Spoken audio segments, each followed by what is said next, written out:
Well, good afternoon from London and good afternoon from Namibia, which is quite exciting that thanks to these technologies we're able to link up between two quite distant countries. My name is Vaughan Jones and I'm the Minister of Union Chapel in Islington, which is a church that is committed to social, racial, economic and climate justice. We are very much engaged in awareness raising of issues face the world today.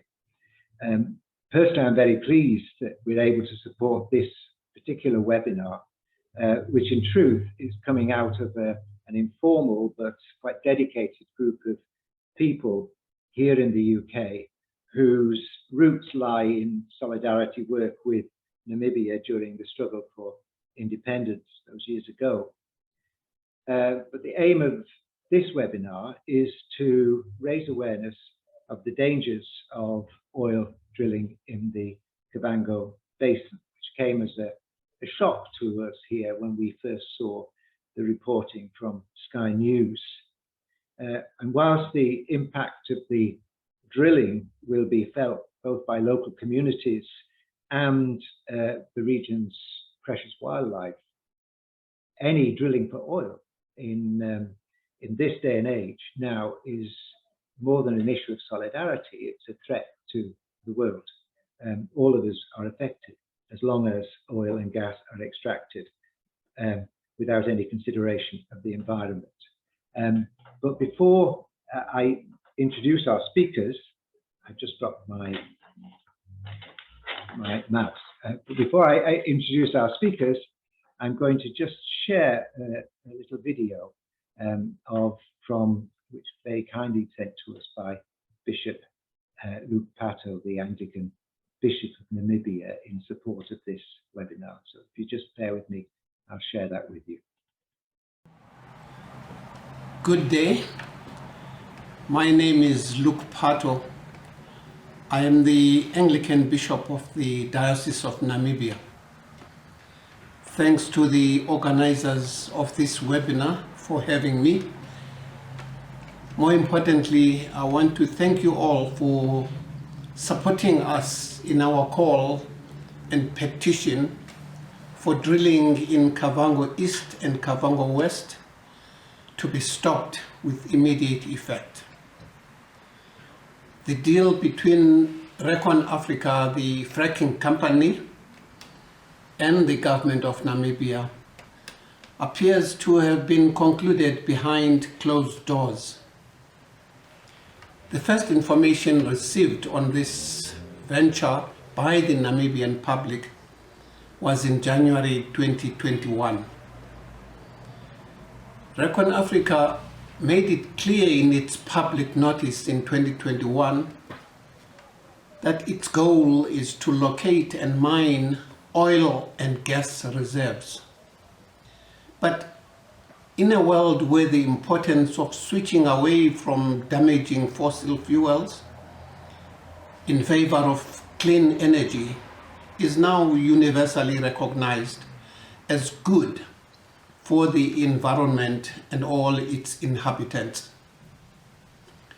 The decision by the Namibian government to promote mining of fossil fuels does not make any sense.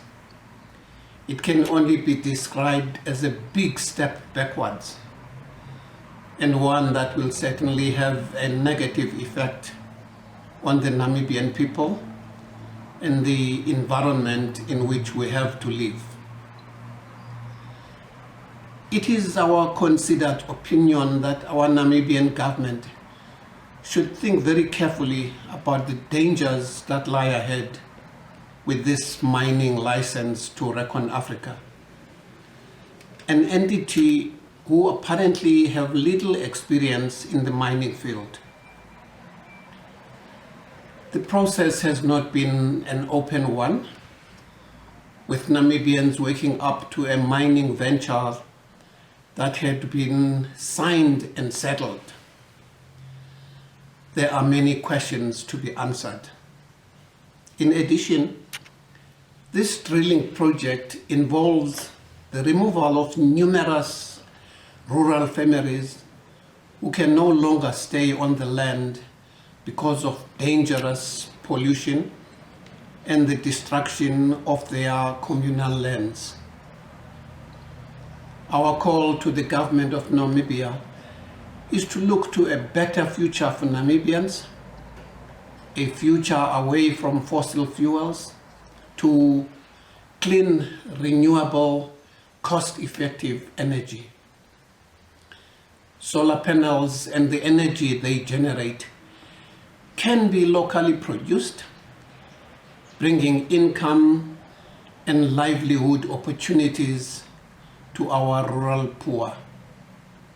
And I wish you all successful discussions in this webinar.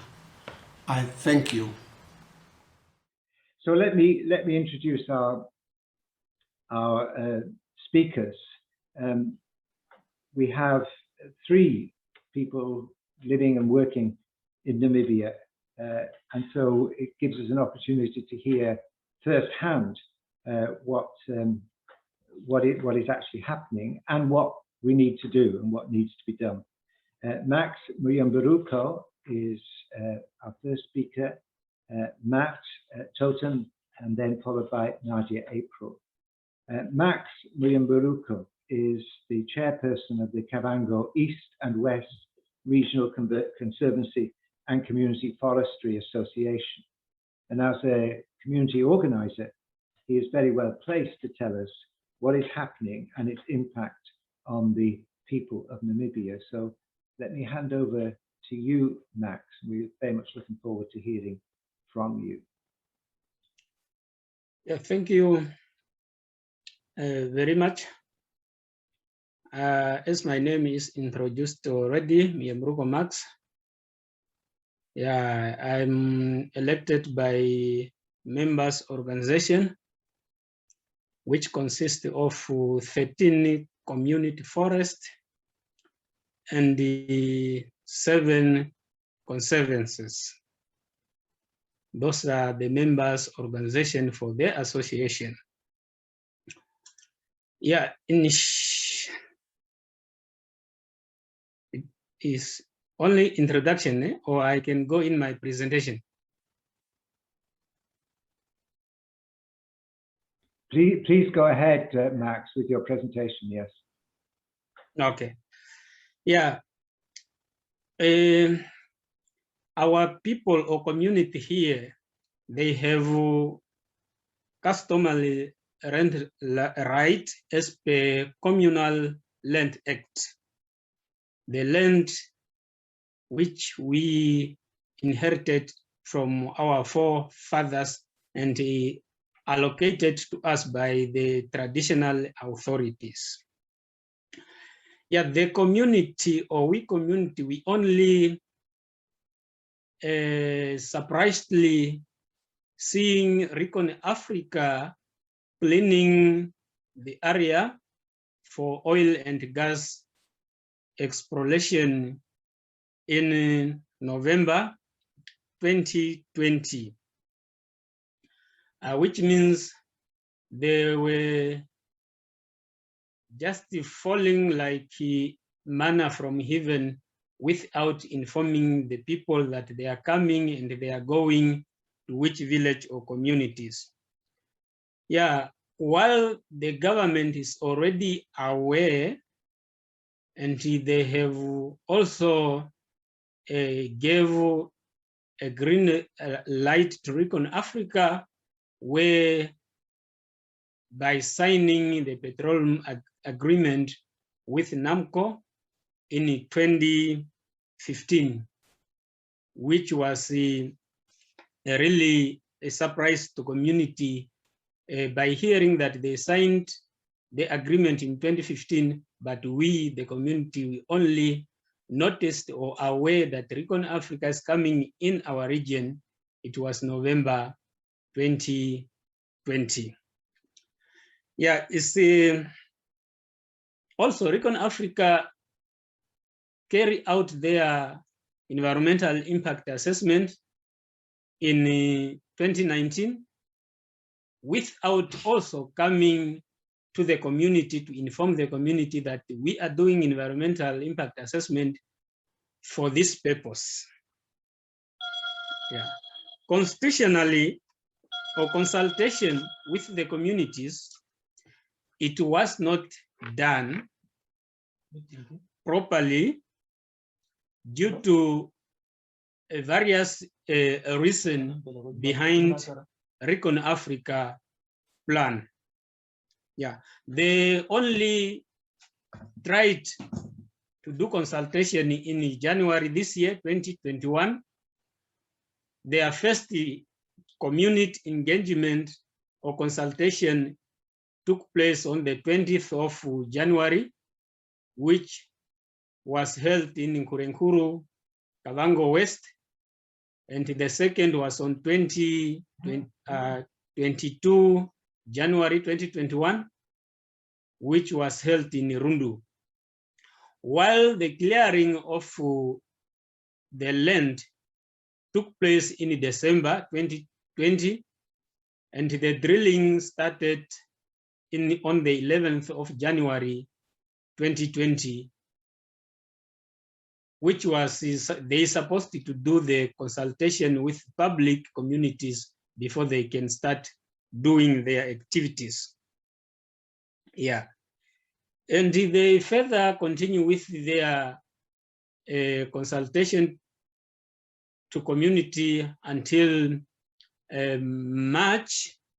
But in this consultation with the community, Recon Africa did not properly consulting local communities who can express themselves in indigenous language so that each and everyone can understand or can hear. Secondly, Recon Africa did not give opportunities to the members or to the communities to express their views or their certification or discertifications. Those are also, it was an issue, and right now the community, they don't know what Recon Africa is doing in the region. Recon Africa even failed to inform the communities the impact of the oil and gas exploration or drilling projects. They only inform people on the benefit, which was employment opportunity to the local communities, infrastructure development or facility or services that will be provided to the communities. But in reality, as I'm speaking now, the work that the local community are doing is washing uniform for Recon and Pioneer staff or employees, cleaning the houses for Recon or Pioneer employees, and catering or cooking for those employees. Those are the only work that the local community are doing. On top of that, that works, they only last for 12 days.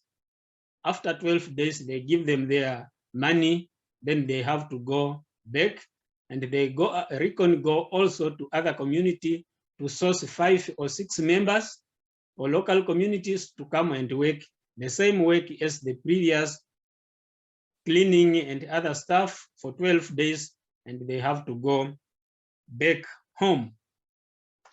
And Recon informed us that the skills or special skills which they are looking is not within Kavango. That is why they are sourcing people with skills outside the 2 Kavango region.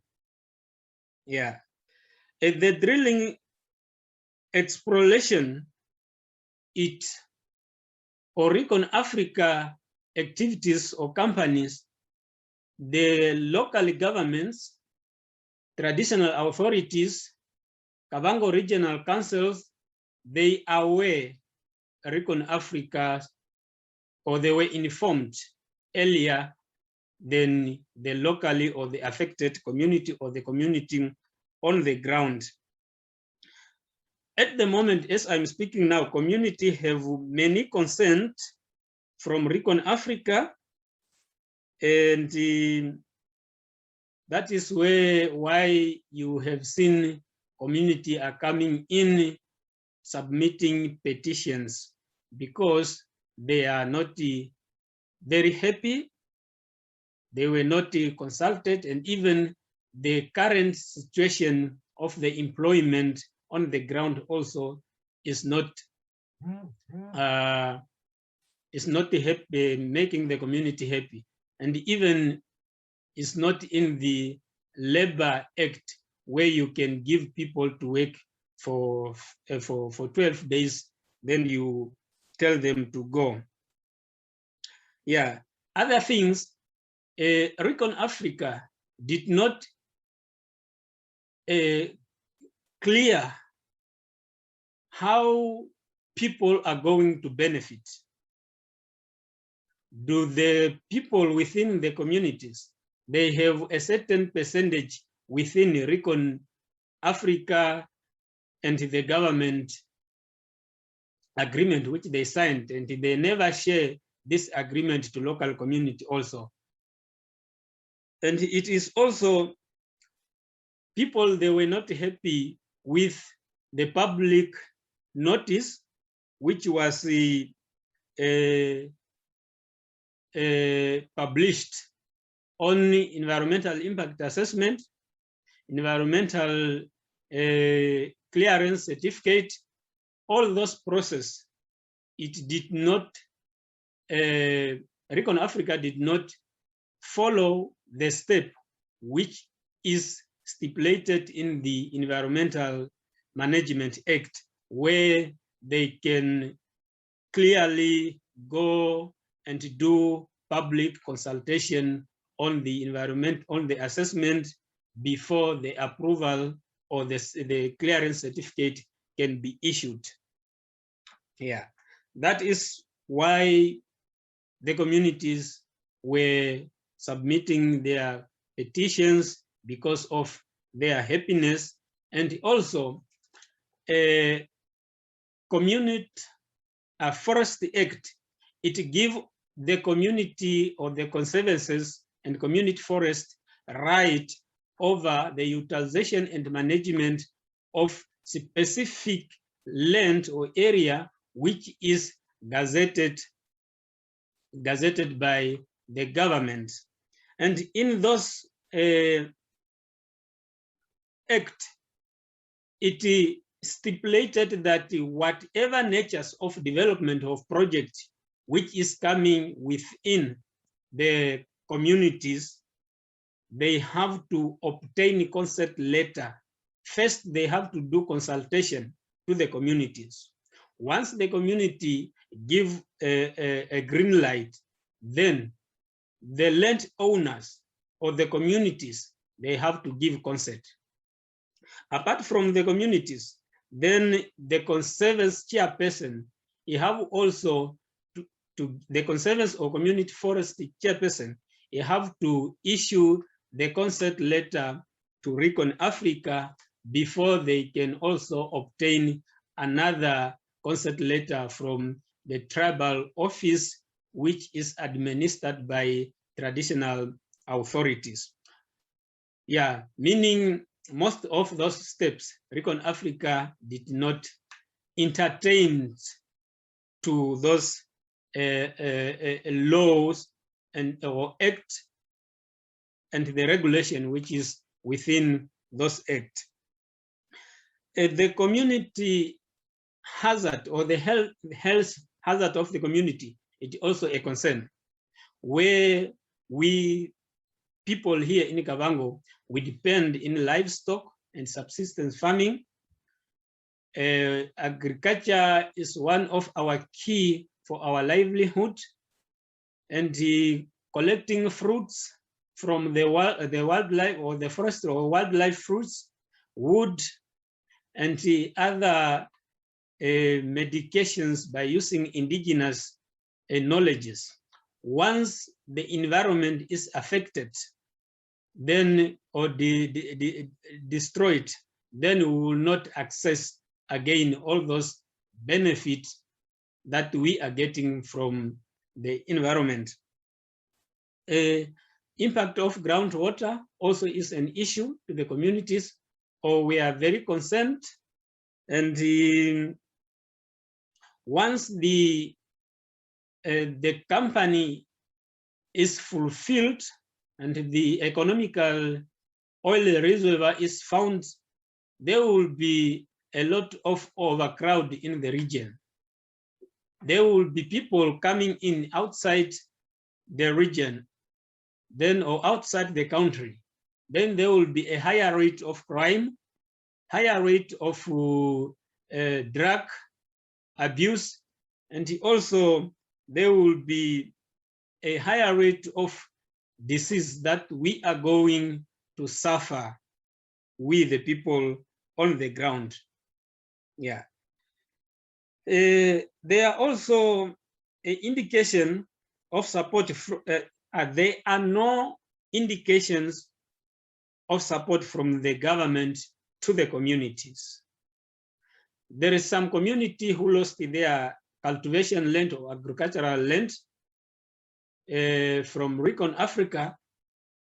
Our governments, regional council, governors, the traditional authorities, and the other lines ministry, they have aware of this issue that Mr. Mawano Andreas have lost his land, and the Kalenga family at Mbambi also lost their agricultural land, but the government are not showing a willingness or support to these people who are vulnerable to Recon Africa. And it is already an indication also there will be more land that people is going to lose once Recon Africa company or activities progress. Now they have cleaned also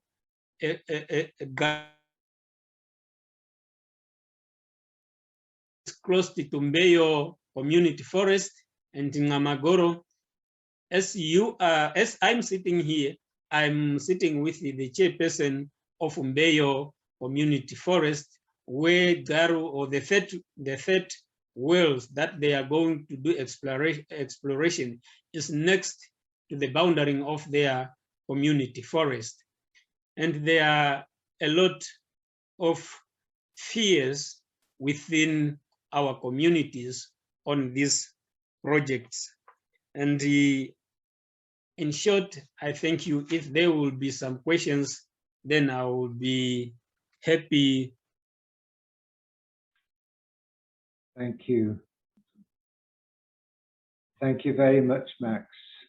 I mean, that is incredibly informative, and it takes us right into the sort of heart of the question. I mean, how this grab of resources impacts so cruelly, really, on a local community. It rides roughshod over the wills and the wishes and desires and the traditions of a community, stealing resources which are not theirs to steal.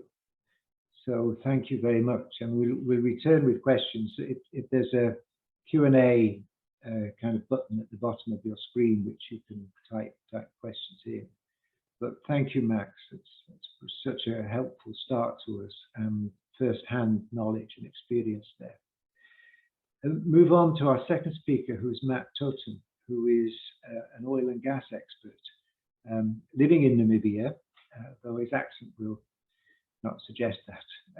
But Max is really done an awful lot of work on this, and I think will be able to lead us into some of the sort of technical questions which have been mooted in relationship to this. How much oil is there? how will it be extracted if it is extracted, and what damage will it do to the environment? So Matt, looking forward to hearing your presentation. Thanks, Vaughn. So yes, I'm Matt Totten Jr. I have a master's degree in geology from the University of Oklahoma, and I worked for British Petroleum for a number of years as an exploration and operations geologist before I left the industry in 2015. I married a Namibian, which is why I ended up moving to Namibia. And now I live here in Windhoek. I've been here for a few years now, and Windhoek's my home. And I originally got involved in this because when we started to hear information that there was a oil exploration in the Kavango in Northeast Namibia, it was, I was really horrified, because what was initially communicated was that this was going to be an unconventional frac play. And of course, the water resource needed to produce unconventionals is exponentially higher than conventional resources. And Namibia just does not have the water resource to do such a thing. And I would argue it doesn't have the water resource even to produce conventional wells.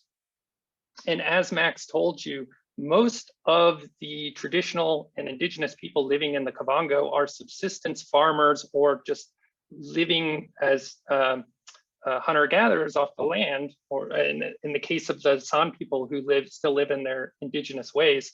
And so any threat to contaminating or using up the water resource, or taking away space, sacrificing agricultural area for oil and gas infrastructure is a real risk to that area, to the region, and Namibia as a whole. So I have a short little presentation. I'm going to share my screen now. See if I can do that. Can you guys see my screen here? Okay.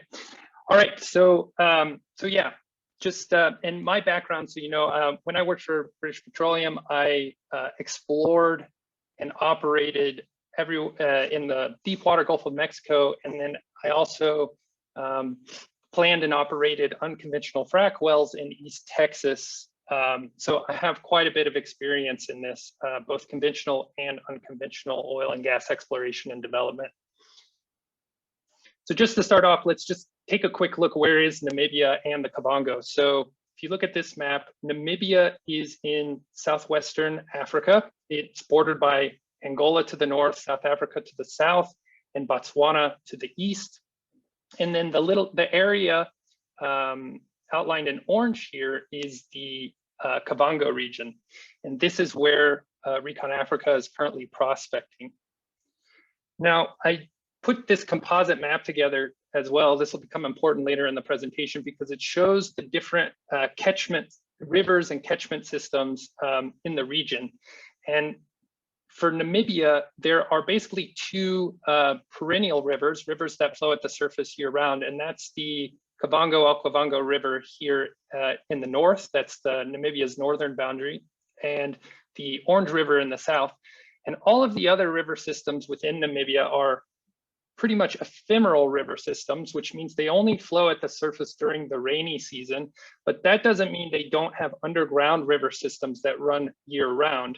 And one very important river is the Omatako River, that is a tributary to the Kavango River and Okovango Delta.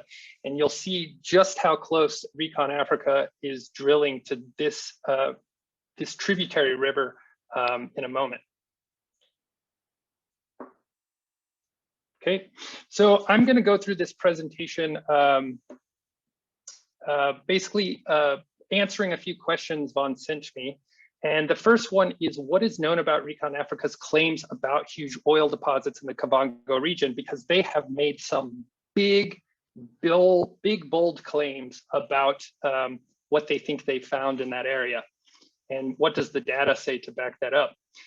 And then on top of that, is Recon planning to drill for oil near the Kavango River in Namibia or in the Okovango Delta in Botswana. So hopefully I can shed some light on that. So first of all, how much oil does Recon say they think is in the Kavango? Well, based on very little data, and they made some estimates, simulated estimates of what they think was generated. They have said their conservative estimate is that the Kavango region generated 120 billion barrels of oil based on very little data to help promote their project. And that wouldn't be the total amount of oil you can get out of the ground, because even if that region of the world generated 120 billion barrels of oil, you can only get a fraction of that out. But that is what they've promoted to their investors, that is the total in-place oil and gas equivalent, or barrel of oil equivalent in the Kavango region. And on top of that, Recon Africa had, like I said, they had very little data to promote this project. And the main piece of data they had was this aeromagnetic survey that they interpreted and claimed they found a 30,000 foot, or about 9,000 meter deep basin, onshore basin. That would be one of the deepest onshore basins in the world. And nowhere, and then they would say, nowhere in the world is there a sedimentary basin this deep that doesn't produce commercial hydrocarbons. So one big question, especially all of us geologists here in Namibia have, is, okay, how deep is the basin? Because if it's not actually 30,000 foot deep or anywhere close to that, then it's not likely you have a commercial oil and gas find. It's very unlikely you'll find commercial oil and gas deposits. And in fact, Recon really liked to tout their aeromagnetic data, which is the colored map here. But if you see the contour lines, I was able to find the gravity data that was collected with the aeromagnetic data that Recon Africa conveniently omits from all of their investor presentations, that actually indicates that there's a very small sediment pile in their prospect area, which is where you see these red dots. That's their, these 6-1 and 6-2 well is where they've drilled, and 5-2 and 5-6 is still a proposed drilling location. But they have selected these wells based on aeromagnetic data alone, omitted to their investors the gravity data they had that actually would fly in the face of that claim of a 30,000 foot basin. And actually back in the 60s, based on this gravity data, a company called Etosha Petroleum drilled an exploration well in what the gravity data would say is the thickest pile of sediments. And that well was actually not that deep. It was a dry hole and no shows. So we're all very suspect that the promotional announcements Recon Africa likes to put in its press releases is not the full story here. And actually there was a company, an ethical short selling group called Viceroy Research has recently come out and really alleged that Recon Africa has promoted this as a stock play based on because they aren't telling their investors and the public about all the data, and they won't even release things like the depth of their well. They won't actually confirm how deep the wells they drilled actually are, so we can verify their geologic model. So that actually is the amount of oil potential in the Kavango is very suspect, but don't let that fool you, because even if there isn't oil and gas in the Kavango, the damage this company can do to, in terms of risk to the water resource and the agricultural land is still very high, as I'll show you here in a moment. So just what are Recon Africa's current operations? Well, early in the year, in 2021, they started drilling and completed their first exploration well near Kawe. And I want you to just see the relation to the Omotako ephemeral river here. And then just yesterday, they finished drilling their 6-1 well here at Mbambi. That's about 16 kilometers to the north of that first well. And now they are collecting data on that. And just recently, the environmental impact assessment for their 2D seismic program was approved. And what's very interesting is that a reputable oil and gas company would never just drill their wells based on magnetic data alone. And Recon Africa hasn't given a good explanation why they drilled their exploration wells before collecting their seismic data. So this is very backwards in terms of how a normal reputable oil company would explore in a brand new frontier basin. But let's talk about the water a little more. So if we zoom in, this orange outline here is Recon's lease position in both Northeast Namibia and Northwest Botswana. And you can see it borders the Okovango River and down into the Okovango Delta.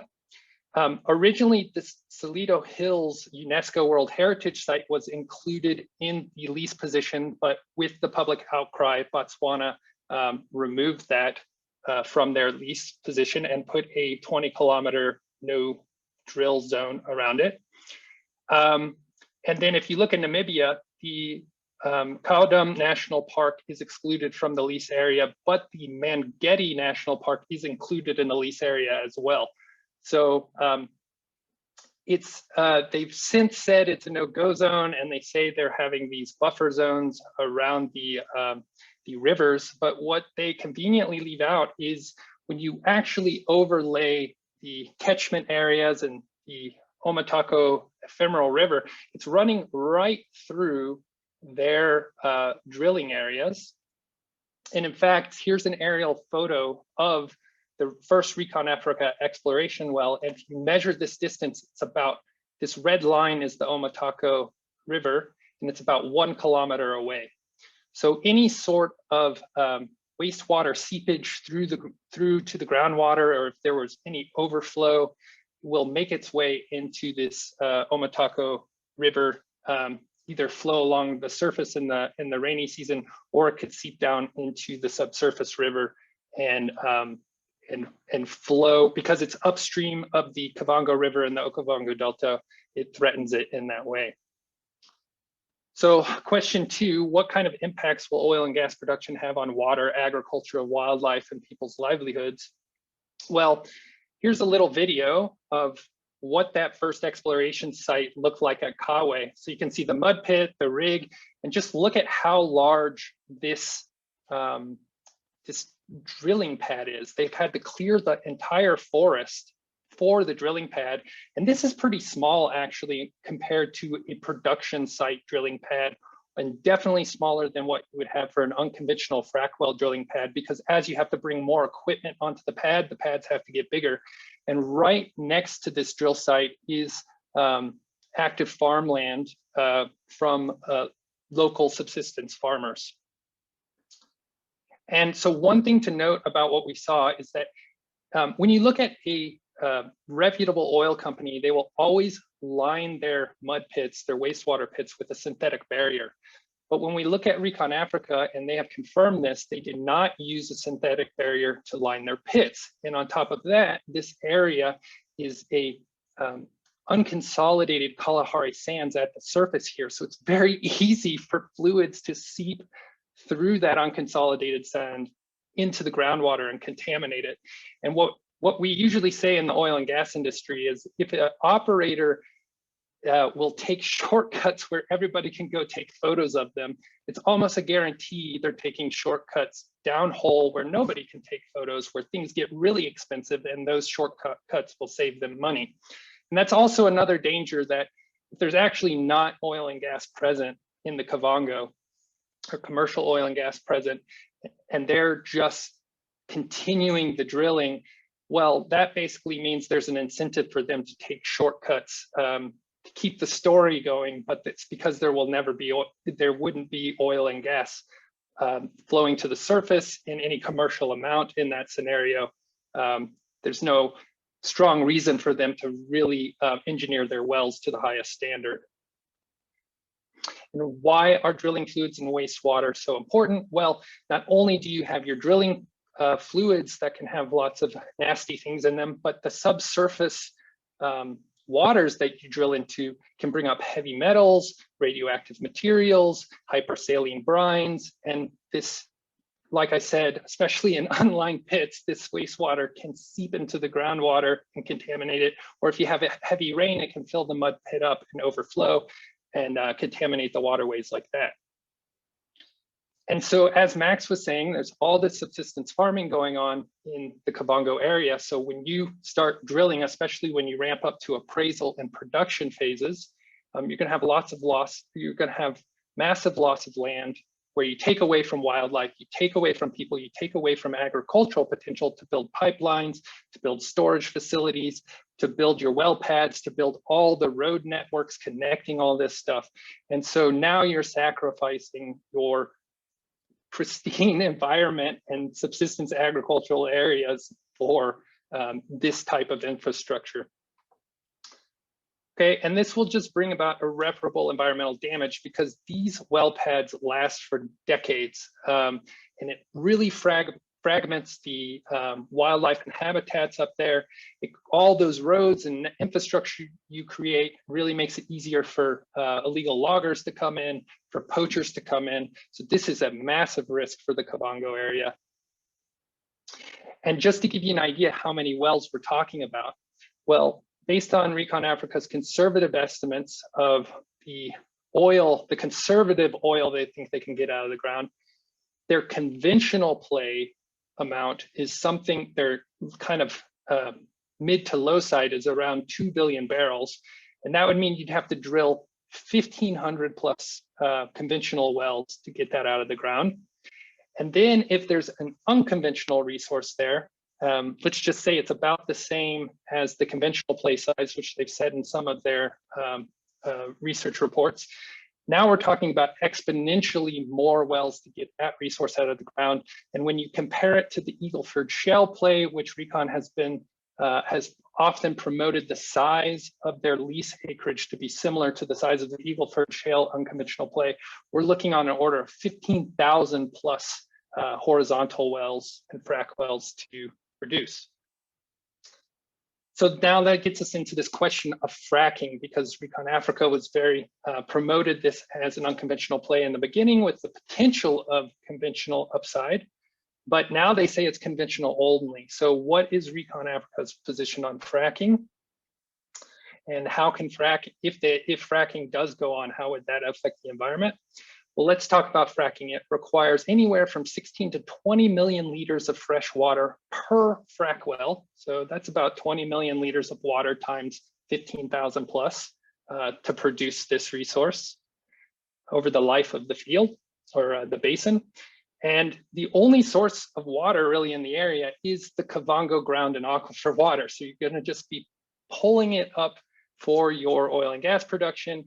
And that means groundwater, not only are we risking contaminating it, but that groundwater level is going to start to fall, which means the locals have to drill deeper boreholes to get there to their water and wait longer at the well to collect the same amount of water because they have to pump it from a deeper level. So that these things kind of have systemic impacts on the local community.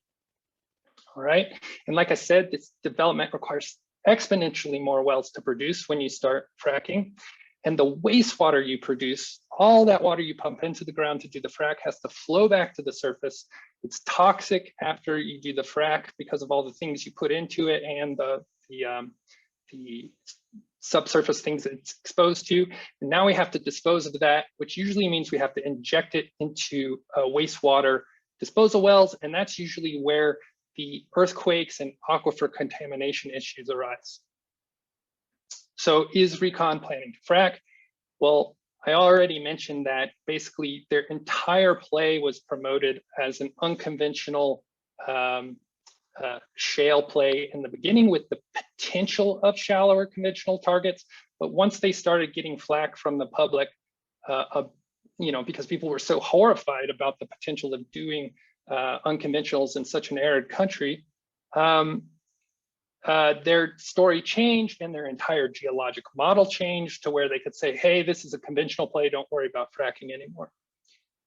Okay, and I just want to say as a geologist, that's a very to say conventional only is very disingenuous, because you cannot have conventional targets without having an unconventional play source, like creating the oil and gas for those conventional targets. And that's because the way oil and gas is created in the subsurface is that you have an organic rich, let's say a deep marine shale that lots of organics are preserved and buried in. As it gets buried, the temperature of the earth increases as we get to deeper depths, and that cooks the organic material, and that creates molecule by molecule of oil and gas that then rises buoyantly through the subsurface to find a conventional trap. So you can't have the conventional traps that Recon Africa is now saying that's all we're interested in Namibia, without also having this unconventional target that produced the oil and gas in the first place.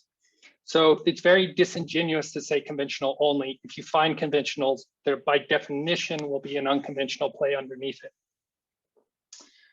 And let me just finish up by saying, are there viable green energy alternatives for Namibia?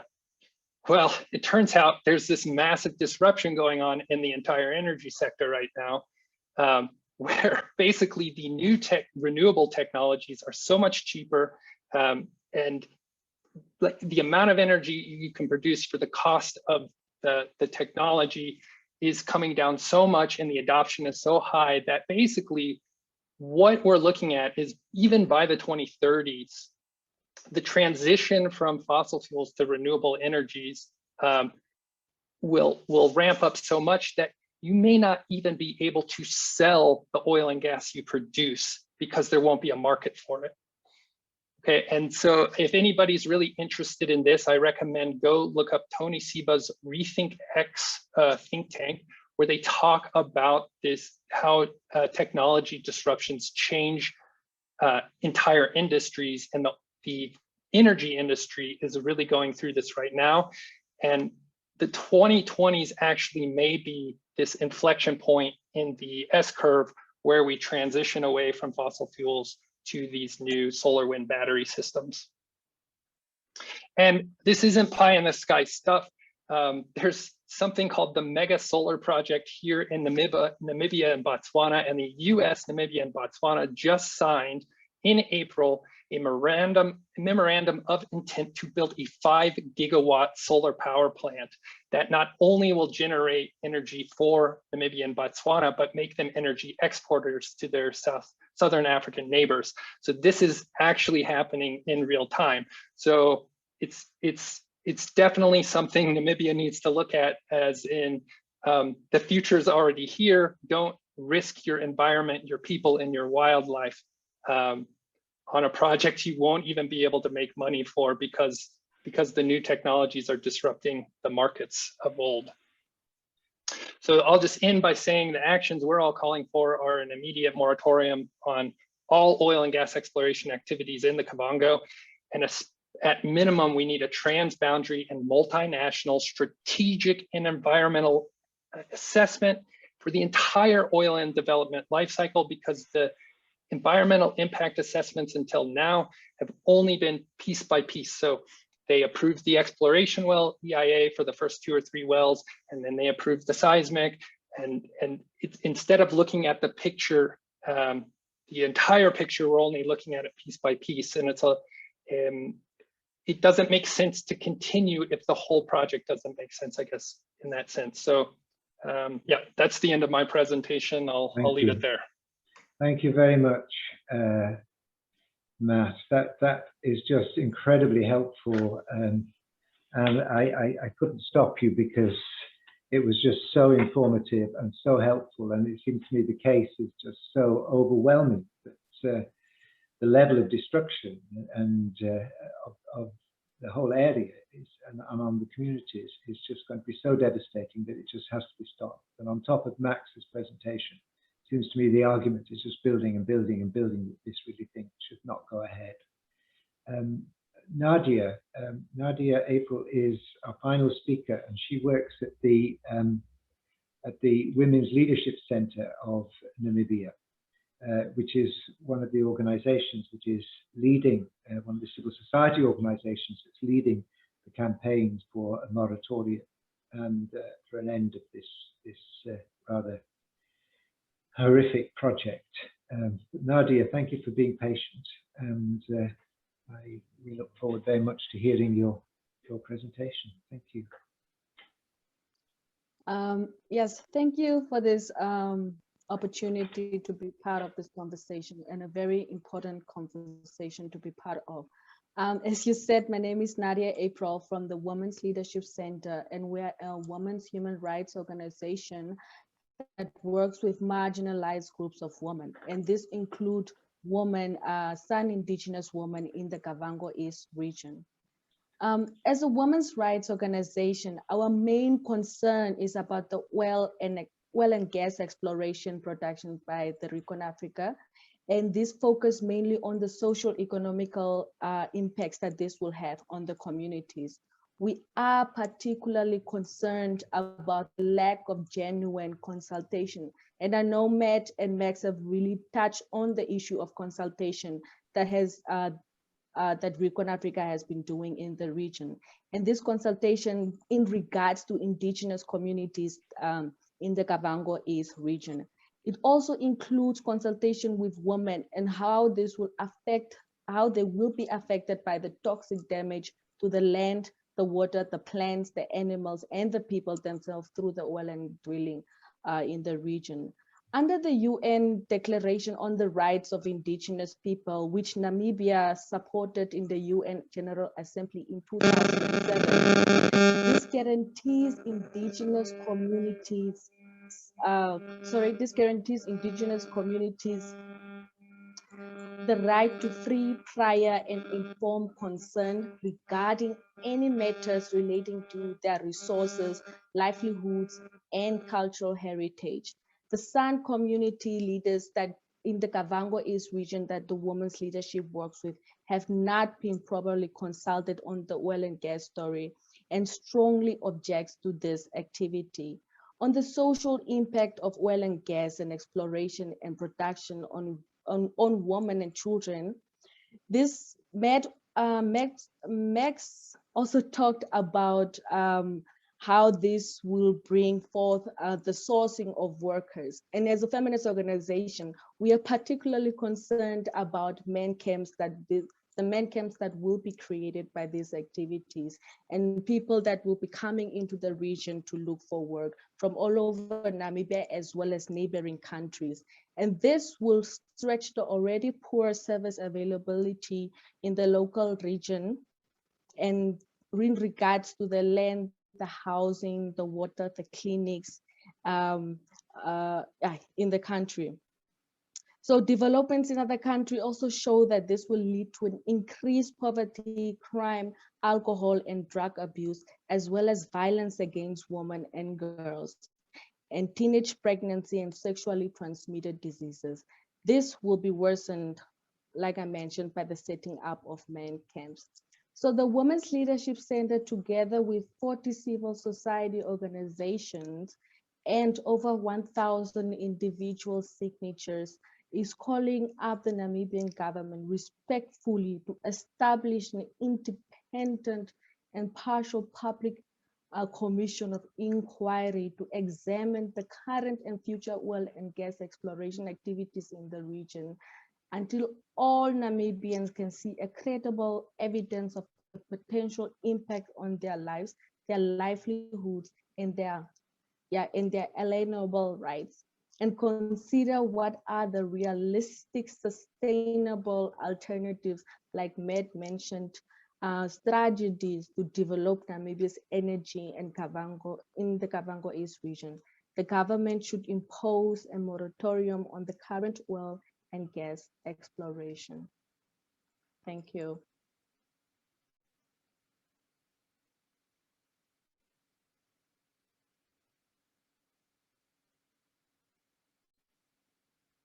Oops, Savannah, I think you're muted.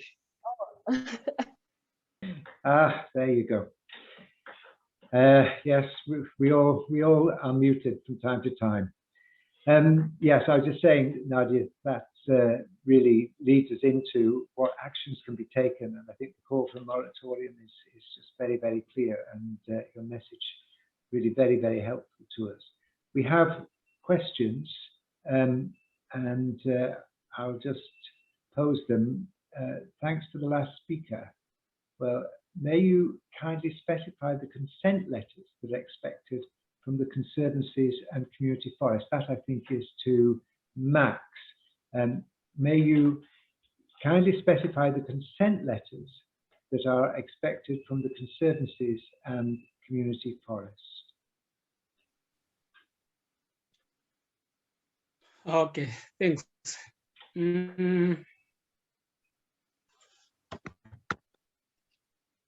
Yeah.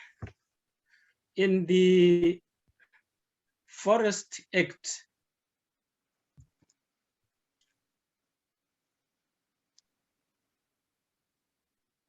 it have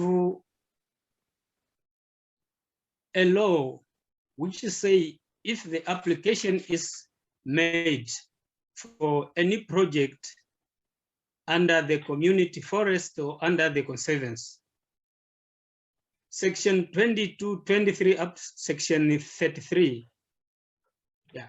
When the application is submitted, or when Recon Africa submitted the application to for clearance certificates, environmental impact assessment, they were supposed to obtain a written permission from the landowner. As I'm speaking now, the traditional authority have located land to the conservancy and community forest. Now Recon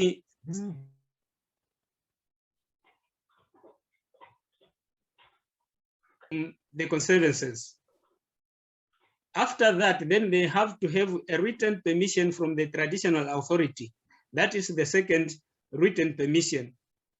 Then they have also to get a written permission from the chairperson giving a green light to that project is going to take place, or to that development which is going to take place in the conservancy. And the proof of ownership, if that land is a farm of someone, special now for the two drilling site now that we are talking here, Recon was supposed to obtain a proof of ownership from Andreas Mawano at Kawe site, and also to get a proof of ownership from Sinonge Andreas also at Mbambi, which Recon Africa failed to do so. And the people, they are saying that we Kavango, we don't want development. That is not the case. We need environmental free development or projects. That is our big fights, because at the moment we are facing a climate change. To reduce that, unless we have to come up with initiative projects that will not contribute again to the environmental or climate change. I thank you. Thank you. Thank you very much. And now, Matt, some questions for you. Why would Recon Africa not publish the total well depth? Why is that important? And what would most oil and gas companies do to show investors that they had a real discovery? And then the question which has been going through my mind as well, if there's no oil, why should we worry about Recon Africa's exploration? Yeah, those are both really good questions. So the first question, I think it's important to note that a couple of things. First of all, Recon Africa's only asset in their company is the Namibia, Botswana land position where they're currently prospecting. So any well results that don't support the geologic model they promoted and sold their project on to investors could spark a run on or a sell off of the stock because people start to think, hey, there's actually no oil and gas here. So very simple things that would help us verify, or if it's true what they're saying is there, simple things like well depth will be like, oh, you said you were going to drill to 3,800 meters for this well. Did you make it to 3,800 meters? Because if you only made it to 2,000 meters, well, maybe you'll, before hitting granitic basement, so at the bottom of the basin, then maybe your geologic model's wrong and there isn't a big commercial oil and gas play there. So just simple things like well depth, like the age of the rocks they've drilled through, the age of their shows and the types of rocks that gave off shows, just simple things to verify their geologic model would, I would think, if true, would boost investor confidence. Oh my gosh, there is a big gigantic basin everybody missed here. But when they do their press releases, they always avoid that information, and that's totally unorthodox compared to any other oil and gas company, especially because Recon Africa has the entire area leased up. No other company can come in and start drilling and exploring because they have all the lease acreage. So there's no reason for them to be tight-lipped here. It's and that's very suspect to like the promotional hype there, or the promotional sort of statements they're giving in their press releases without any verifiable technical information. And to the second point, why should we worry if there's no oil and gas there? Well, that becomes a really big concern because now, to be honest, if the basin isn't 30,000 feet deep like they claimed it is, they probably know that from their first exploration wells. And yet they would still, let's say that the wells were more like 2,000 meters deep, so they only made it half the depth before they hit basement. And they're still promoting it to everyone like it's a big find. Well, now you have an operator that, in that scenario, you would have an operator who would basically know there's no commercial find here. So we need to minimize and take every shortcut we can when it comes to capital expenditure. And we've already seen they won't even line their pits where reporters can go take pictures. Just imagine what they're doing downhole. Are they using casing that is can not only the thickness of the casing, but has it been treated to protect against corrosion? What are they doing with their cement jobs? What if a cement job fails and all of that deep toxic subsurface brine cross flows to the aquifers and groundwater levels above? These are serious concerns, and without really verifying their geologic model, it's just creating a picture of concern that they are not reputable operators. And so even just coming out and confirming their actual well depth, just that one basic piece of information could let us know if their geologic model is what they're claiming it to be. And that could go a long way to know whether or not there's actually oil and gas there or not. Thank you, Josh. Okay, well, this gets murkier and murkier as the time goes on. Nadia, can I turn to you? A couple of questions. One is, can you explain what man camps are? But also maybe you know the answer to this. Is there any efforts underway to bring all this information to the attention of the Canadian government, Canadian public, and Recon Africa shareholders to pressure the company to pull the plug on this whole horrific project? I don't know if you know that. If not, we can also ask the other panelists.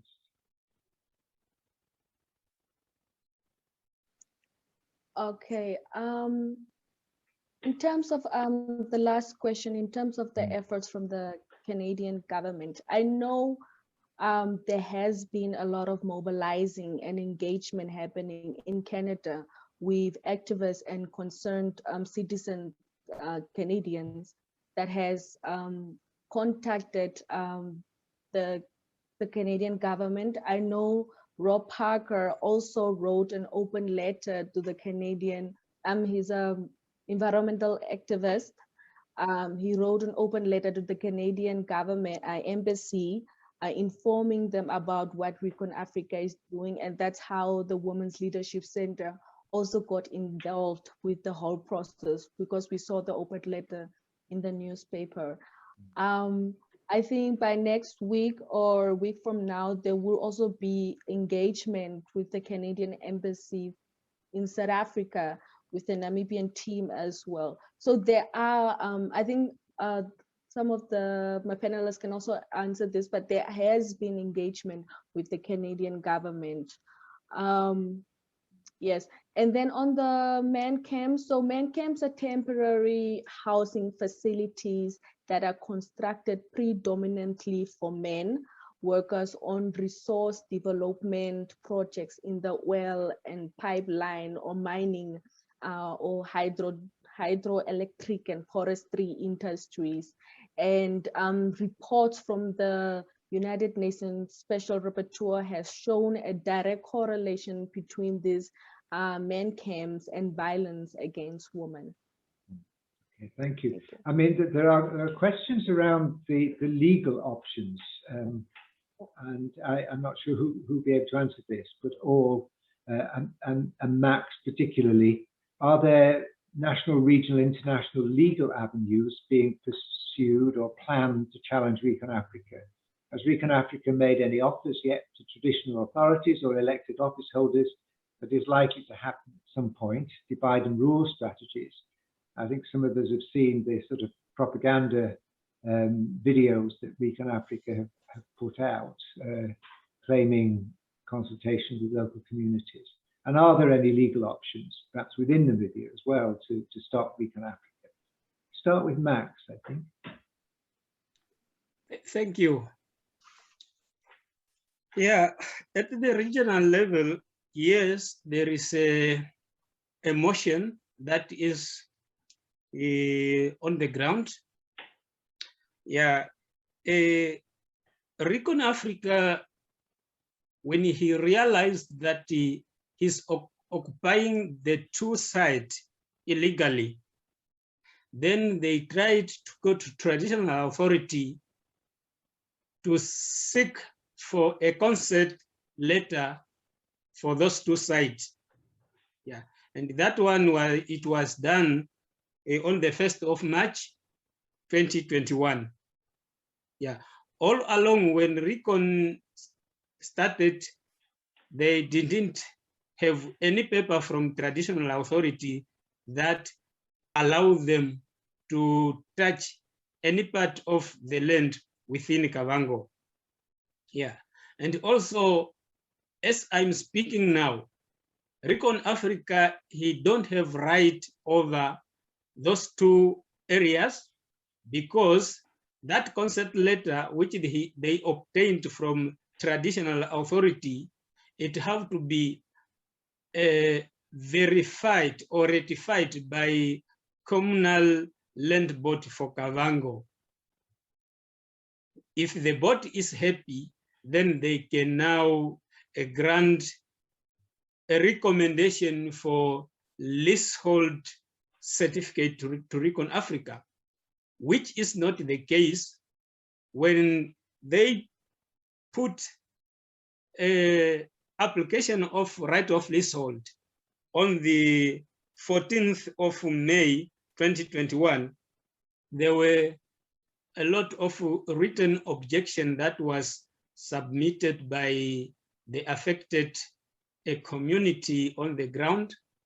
The conservancy where Recon Africa also drilling the second well, the committee also put in this the objection letter, and also the association, being as the umbrella of the conservancy and community forestry within the two region, also submitted the objection letter, because Recon Africa, he only took a shortcut without considering what is written in the law.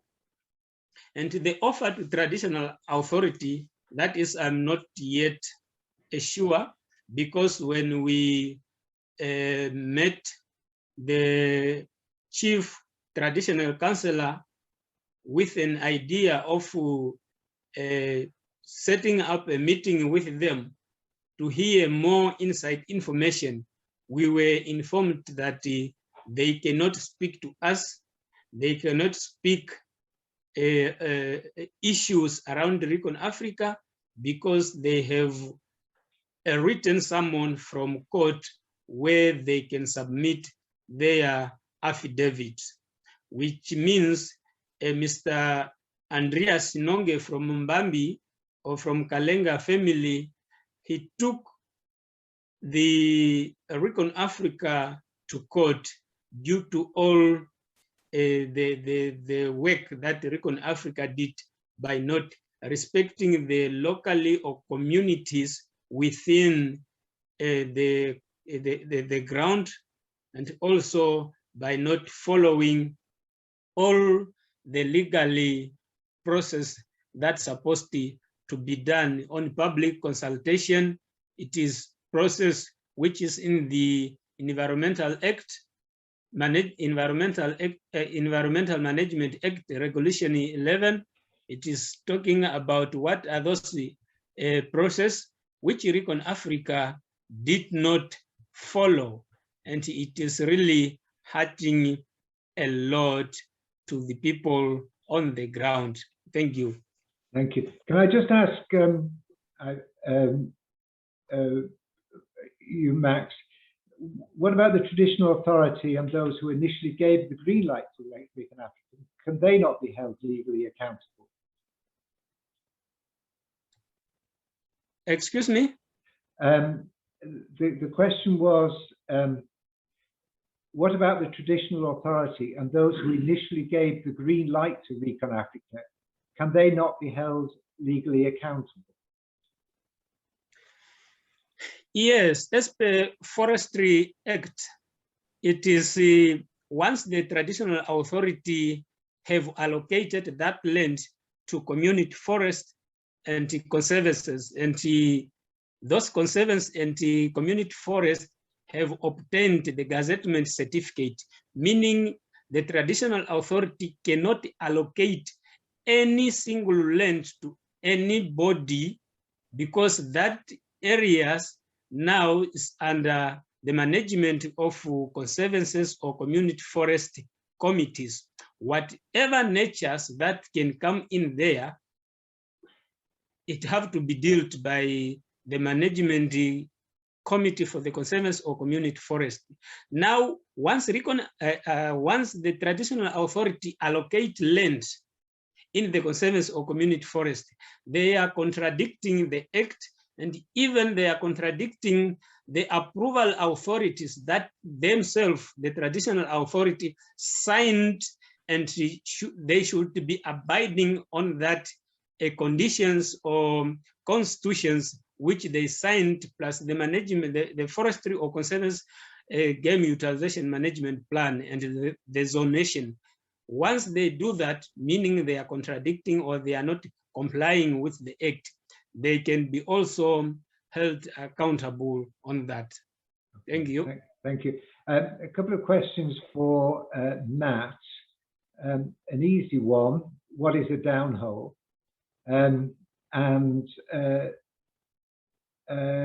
Has the EAP published any notice on the latest authorization for the 2D seismic survey? On the government website, it all states the EIA has been approved. And perhaps, in answer, could you just explain what those initials are? Well, the EIA is the Environmental Impact Assessment. The EAP, I'm not, can somebody, does somebody else know that? Maybe I'm not as, is that the actual license to? EAP, published any notice? Environment, I don't know. Well, as I understand, the EIA was just recently approved. So that kind of paves the way for them to get started actually collecting their seismic data. And there's a lot of concern on the how the seismic data collection could impact local wildlife, especially elephants. The way that they are doing it, they have a truck with a weight drop that goes along the seismic line they want to collect, and the weight drops, and then they have some basically microphones, wireless microphones along that line that measure the time it takes for the energy from the weight drop to go down into the subsurface, bounce off of layers, and come back to the microphone. And then geophysicists can process that data to create an image of the subsurface. And we're all pretty puzzled that in oil and gas exploration, especially in 2021, you do your seismic first. And the seismic, because you get a much clearer image of the subsurface, really informs where you place your exploration wells. As the Viceroy Research Group in their white paper they publish, they say it's drilling blind. They're just using this aeromagnetic survey data, which does not have resolution on the order that seismic data does, that could help inform a sensible, logical exploration plan, especially if you want to protect your capital investment for investors. So just everything about this whole project is unorthodox and really gives us fears that proper industry standard environmental protections are not being observed here.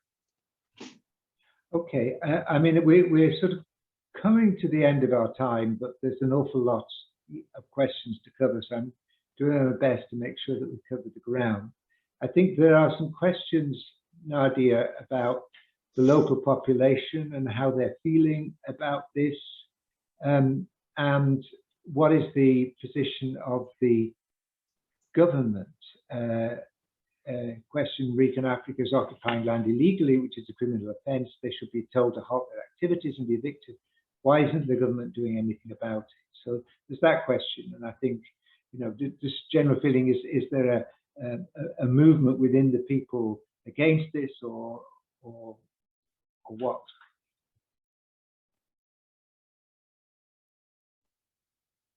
Yes, you're on mute. Okay. You were cutting a bit, so I could not get clearly your questions. But the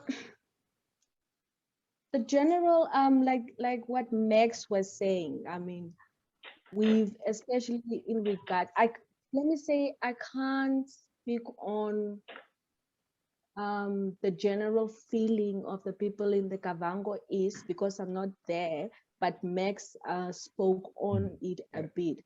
But what I can speak on is the woman and the community that we work with, which is the indigenous community. And we do know that there has not been consultation with them. And from them, we know that because they are a group of marginalized, discriminated and excluded group, how they feel that because they were not consulted about this, their opinions does not matter. And they know that this project will not benefit them because these are highly skilled workers are required for this project. And knowing that Recon Africa has promised employment to the people on the consultations that they had, we know that Max has mentioned, it's highly skilled workers, and in the work skills is not what the people have. But there is also an issue of, as a general public, we also feel that there has not been public education has not been done about this issue. Not a lot of Namibians knows about what's happening in the Kavango region. And then with our community mobilizers that has been collecting signatures, they were quite shocked to hear that something like this is happening. And we also feel that every Namibian's voice matters because this will affect us all. And we as as Namibia as a whole should be considered before decisions are made. And that's why this call for a moment, for a halt of this activity is quite important, because every Namibian citizen has a voice and should have a voice and an opinion to this issue. So the general feel is also not all Namibians actually know about what's happening, because the process has quite been very fast to what's happening.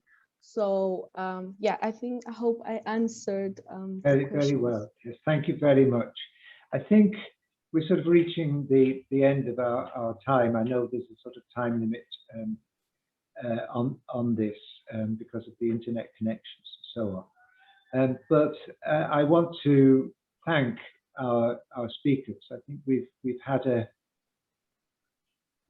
feast of information, an awful lot of it.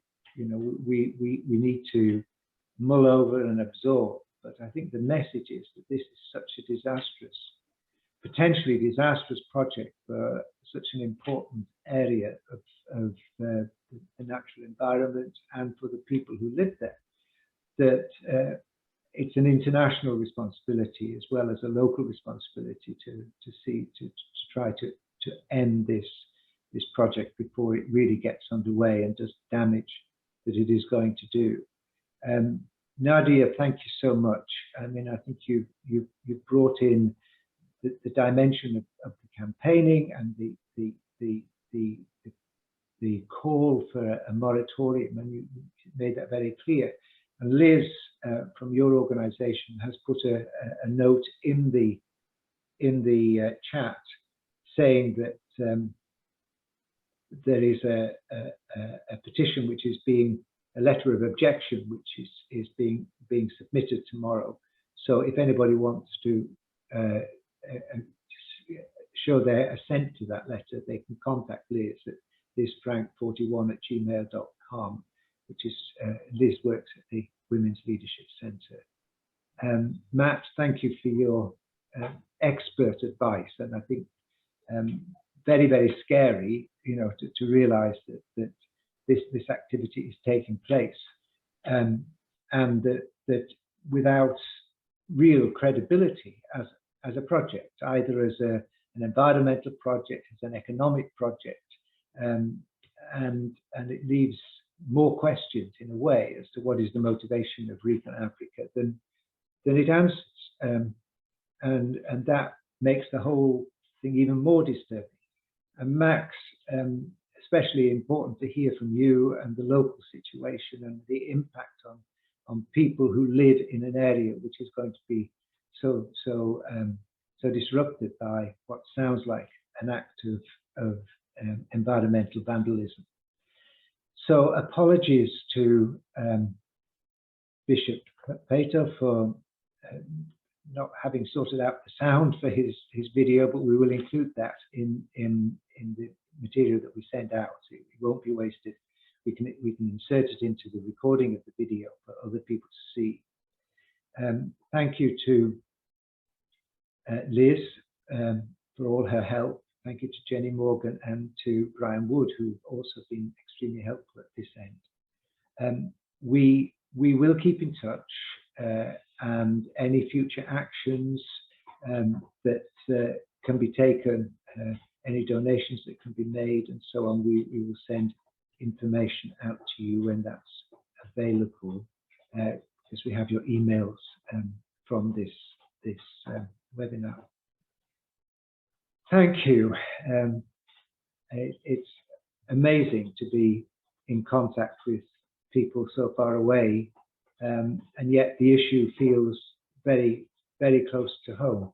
And it's something that I think all of us here will take to our hearts and very much want to be both in support of you, but realizing that the struggle that you're engaged with on the front line of the environmental battle is one that impacts on all of us and impacts on the future of the world. So in your hands, you know, is a struggle for all our futures, and it's beholden on all of us to keep on board with you. So thank you all.